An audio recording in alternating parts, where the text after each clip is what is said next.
Salve, salve, rapaziada! Levaram um susto, né, seus cabeçudos? Francisco Medeiros da Atividade, muito prazer. Deixa eu se apresentar. Francisco Medeiros. Se inscreve no canal, deixa o like positivo, tamo junto. Por que eu estou assim? Olha aí, exato, como é que tá? Olha aí. Estou aqui no quarto aqui, positivo. Estou tudo cheio de graxa. O que acontece? Nessa terça-feira que vem agora, o meu patrão vai levar nós para um curso de mecânica. Sabe do que, meu parceiro? Sabe do que? Curso de mecânica de caminhão. Quem ouviu já falar da Scania? É o caminhãozinho, pozinho de arroz. Scania. Porque, ué, França, mas você não trabalhava com mecânica de colheitadeira lá no campo e tal? É, né, mano? A vida faz isso aqui, tá ligado? A vida faz aquele gesto. E quem é desenrolado, quem tem a visão, só vai metendo marcha e outra. Não dá, né, mano? Você tá doido. Enfim, sem mais delongas, é o seguinte. Vou mostrando esse vídeo passo a passo, como vai ser o curso lá, se é palestra, tal. É numa cidade de fora, né? Não sei se é pro lado de Ribeirão Preto, São José do Rio Preto, Araçatuba. É para aquelas bandas de lá. Positivo para não falar a cidade aí errado. Tá? Mas siga os próprios brócolis da novela. Um abraço para a gurizada toda que trabalha junto comigo, tá? O funcionário, o patrão, a guria que trabalha lá dentro lá, entendeu? Topzera, são tudo gente boa, graças a Deus, todo um time maravilhoso. Deus é bom, você tá bom. Então, sem mais delongas, vamos ver esse vídeo até o final. Eu vou mostrar passo a passo, beleza? Então, tamo junto. Vamos embora, eu tô aqui do lado da minha bateria, deixa eu mostrar aqui pra vocês, ó, a minha pequena bateria, Nagano, daqui a pouco vai estar pronto. Essa semana chegou esse prato aqui, ó, maravilhoso, ó o som. Cidade do motorista. Eu tô com dó dos vizinhos, mano. Deixa eu pôr aqui no pedestales. Tô com dó dos vizinhos, mas não, eu não vou fazer arte não. Você tá doido? Isso é só pra quando arrochar, tudo aí vai dar bom. Beleza? Então, acompanha esse vídeo e simbora pro curso lá na Scania, que daqui a pouco nós se vê lá, nós todos, e bora pro curso da Scania.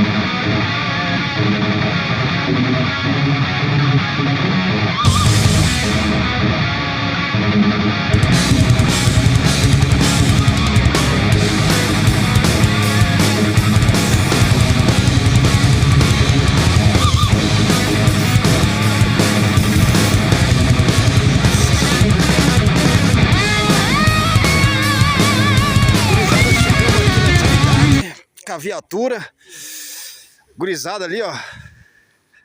Vamos lá ver o que vai acontecer, beleza? Mandar um abraço aí pra toda a gurizada aí. Mas desde já, se inscreve no canal, deixa o like, beleza? Tem o Eduardo, Murilo, Luciano e Gordinho. Um abração pro nosso compadre Gerson, que não pôde vir, e a Niele também, beleza?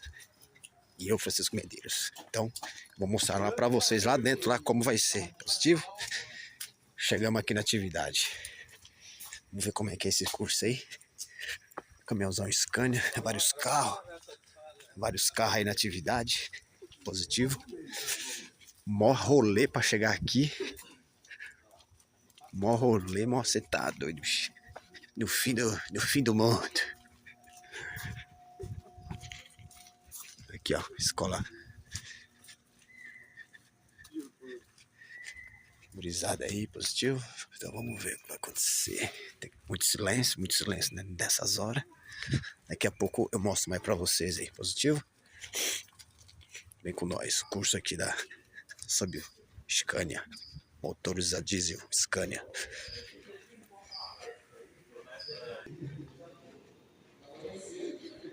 Escola aqui, legal, atividade.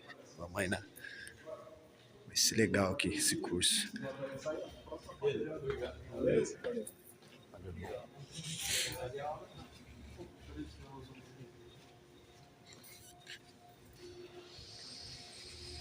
Vamos que vamos. Atividade sempre. Ouvi um pouco da palestra aqui. O motor vai funcionar? Vai funcionar, mas se o E depois eu acho que vai mexer nos motores, alguma coisa. Vamos ver. No topo do pistão para aumentar 4 vezes mais a temperatura. Então, são essas tecnologias, tá? Que eu vou falar para vocês. E quando se fala em tecnologia, né, voltado para que o motor tenha eficiência energética melhor. Essas poluição é uma mistura do oxigênio com o combustível, e na hora da produção acontece a oxidação, e aí cria-se gases, né, que saem ali do sabe que esses gases são nocivos ao meio ambiente. Então, CO2, NOx, para motores diesel, materiais articulados. Bom, falando de verificação e limpeza dos componentes ali verificados. Pô, Bruno, cara, você não precisa falar isso. Isso daí é o básico, tem que fazer uma limpeza. Cara, realmente é o básico, tem que fazer uma limpeza. Você tem que ter certeza que todas as suas galerias de lubrificação não estejam destruídas. Então, o motor tem vários componentes ali internos que trabalham com a temperatura elevada, depois esfria, aquece de novo. Então, eu tenho que ter certeza que não tenha nenhuma galeria ali obstruída com óleo, com qualquer tipo de sujeira, limalha de resto de usinagem. Por quê? Qualquer problema que eu tenha numa galeria de lubrificação top, ali a lubrificação, por exemplo, de uma bronzina, de um jet cooler, eu vou ter um problema tremendo. Então, utilizando ali, né, alguns tipos de materiais, por exemplo, não tem uma escovinha para passar aqui na biela, passa um arame, certifique que realmente não está obstruído, bate um ar lá nas galerias de lubrificação do virabrequim, para você ter certeza que não tem nenhuma galeria destruída. Isso daqui foi o caso que nós pegamos um Gantos, lá no sul, um jet cooler destruído. Isso aqui é uma imagem microscópica. Essa imagem aqui de resto de usinagem é muito minúscula, mas ela entupiu um jet cooler. Por causa de um jet cooler entupido, uma limpeza que não foi uma limpeza bem feita, né? Olha o problema que aconteceu aqui com o motor.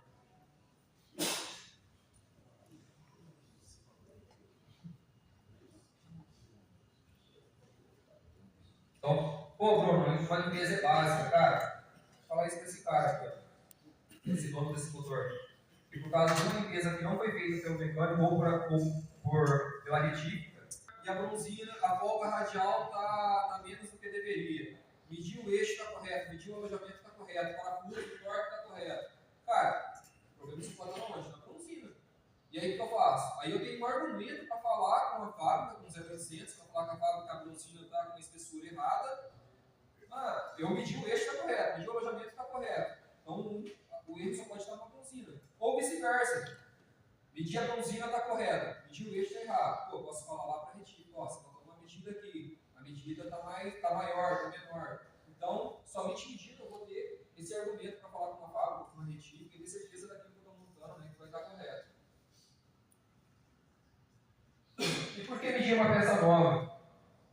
Isso daqui é um cilindro, uma camisa KS, que nós pegamos em campo, tá bom? Então, aqui, ó, tem disso vermelho aqui, onde eu estou fazendo a medição 146 e 843.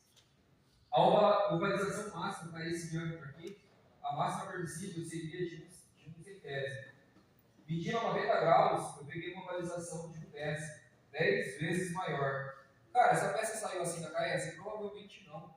Mas a peça que eu estou montando aqui, desde a fabricação, teve armazenamento na empresa, saiu da empresa, passou por uma transportadora, chegou no estoque do nosso distribuidor, foi armazenado. Se não for armazenado corretamente, pode acontecer uma ovalização. E aí, nesse caso, nós descobrimos, né, que essa ovalização foi por causa de armazenamento. Estava armazenando a camisa deitada, e aí vai ovalizar. Tem o transporte, o motoboy, que leva para uma autopeça, né, depois a autopeça chega para o mecânico. Então, o processo ele é longo. E nesse caminho pode acontecer alguma avaria. Então, por isso que é muito importante sempre estar verificando, né, se o produto realmente está correto. Ainda bem que o cara, nesse caso, ele pediu. Então, se ele não mede, ele ia ter um problema ali, né? Bom, falando de anéis, nós temos um portfólio muito amplo de anéis também, não faz anéis, de pesado, motocicleta. E os nossos anéis, os anéis, né, de segmentos ali de pistão, eles têm alguns tratamentos superficiais que os anéis mais antigos eles não têm, né? Então, o anel antigamente era fabricado somente em aço, ferro fundido, ele continua sendo fabricado em aço, ferro fundido, só que ele tem alguns tratamentos superficiais especiais, ali, principalmente no anel da primeira canaleta, que antigamente não teria esses tratamentos. Esse tratamento aqui, eu tenho 2 revestimentos que eu separei para mostrar para vocês, que é o nitreto de cromo e o cromo cerâmico. Ele vai auxiliar para que esse anel, tanto que ele suporte a temperatura, como eu falei para vocês, esses motores estão trabalhando com uma temperatura mais elevada, mais taxado, e esse anel ele tem que suportar essa temperatura. Porque se eu coloco um anel que não tem esse revestimento, tirei o anel original que tem o revestimento ali, o cromo cerâmico na face do anel. Se eu coloco um anel que não tem, e o anel ele é para aquela aplicação, o motor vai funcionar? Vai funcionar, mas quanto tempo? Aí eu já não consigo determinar. Pode ser que logo você tenha ali uma notícia ruim que o motor está voltando com desgaste prematuro no anel. E aí não é um problema, na verdade é um problema porque você aplicou um anel que não tem ali a face, né, com o revestimento que deveria ter.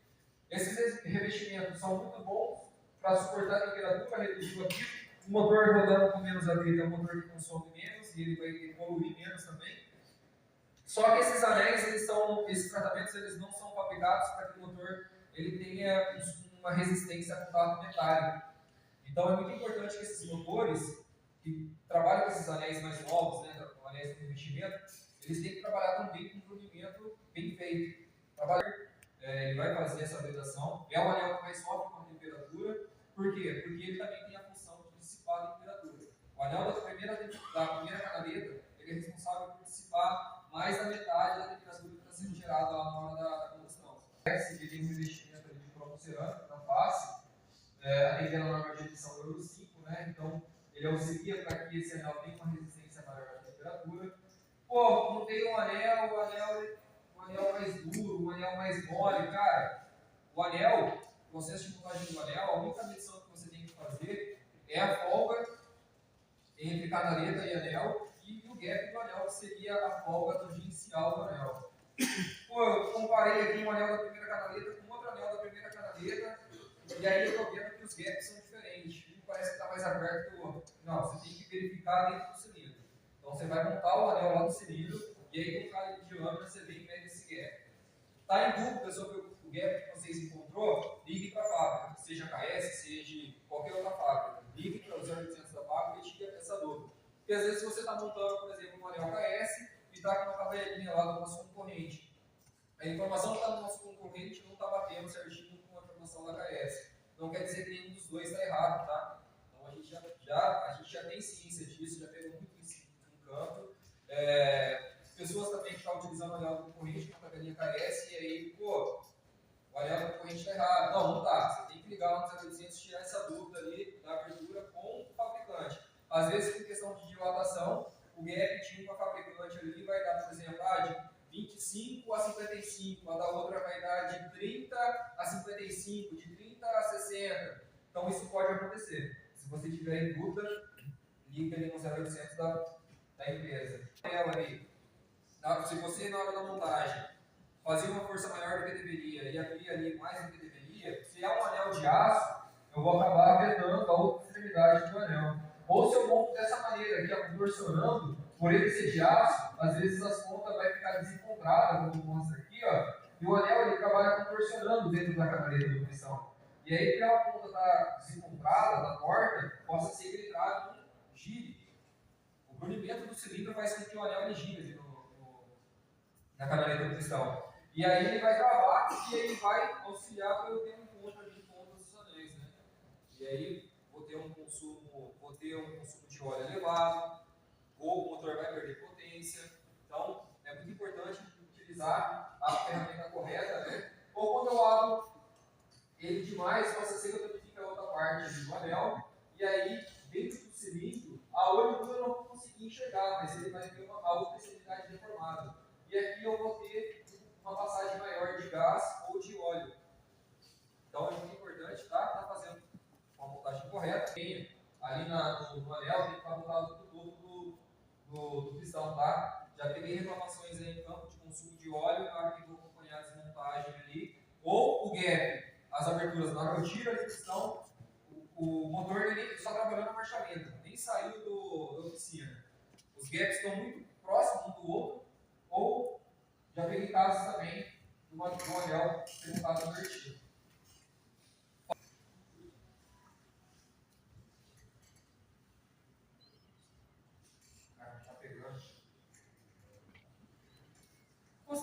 pistão, que é o nosso carro-chefe aqui no Brasil. Esse daqui é um pistão para linha pesada, né? Pistão diesel. Temos algumas tecnologias semelhantes a essas também, dos motores linha leve, mas aqui como foco é linha pesada, eu vou falar de algumas tecnologias, né? Que nós temos para linha pesada. Deixa eu fazer uma pergunta para vocês. Alguém aqui sabe? Vamos ver se eu vou conseguir explicar. Possa ser que o senhor esteja correto na sua inteligência. A bucha de bronze, ela tanto auxilia para a lubrificação do pino, mas a principal função da bucha de bronze o bronze ele tem uma característica de se deformar e voltar à sua forma inicial. Então, nesses motores mais potentes, quando tem a bucha de bronze, um motor mais potente, a pressão que está gerando na combustão é bem maior. O bronze ele vai conseguir absorver essa pressão. Então, ela vai absorver essa pressão, e se for uma pistão que não tem a bucha de bronze, o alumínio ele já não tem essa característica. E aí eu vou identificar a pistão. Tem motores, por exemplo, que é um Scania, motor DC11, são os originais. Ele tem um Scania DC11 de 340 a 360 cavalos, com pistão original não tem a bucha de bronze, e aí eu tenho um Scania DC11 de 380 a 400 cavalos, e o pistão original ele tem a bucha de bronze. Apesar de um ter a bucha de bronze e o outro não, o diâmetro do pino é o mesmo. Todo o dimensional do pistão é o mesmo. Se eu estou com um motor lá de 400 cavalos e eu tiro o pistão original KS com bucha de bronze, eu compro um pistão original também KS, só que é um pistão mais barato porque ele não tem a bucha de bronze, ele seria para os veículos menos potentes. E eu instalar, o motor vai rodar? Vai. Quanto tempo? Não sei. Porque ele não vai ter o bronze, né? A durabilidade é outra. Então, o desenho está bem exagerado. Mas o maior diâmetro do pistão é na saia. Por quê? O pistão ele tem uma quantidade maior de massa no topo. E aí, quando ele trabalha, e atinge essa temperatura de trabalho, ele vai dilatar, o topo vai dilatar mais do que a saia. E aí sim ele vai trabalhar com suas paredes paralelas. Aquela foto que eu mostrei para vocês. Então, tem casos de motores que já nem tem mais a bucha de bronze lá no olhar da biela, porque o pino tem esse revestimento de DLC. Esse aqui é um motor da Sprinter OM651, original KS. O pino ele tem esse revestimento de DLC, e por ele ter esse revestimento de DLC que diminuiu o atrito na hora do funcionamento, o motor chega a ganhar 1 cavalo de potência por pino. Esse motor aí, o motor 4 cilindros, ele ganha 4 cavalos de potência somente pelo pino desse revestimento de DLC. Pô, vou trocar o pistão desse motor, vou colocar um pistão de uma outra marca aqui, e aí o pino que vem não tem esse revestimento de DLC. Cara, eu tô diminuindo a vida útil do meu motor. Né? Então é muito importante a gente se atentar, né, a essas tecnologias.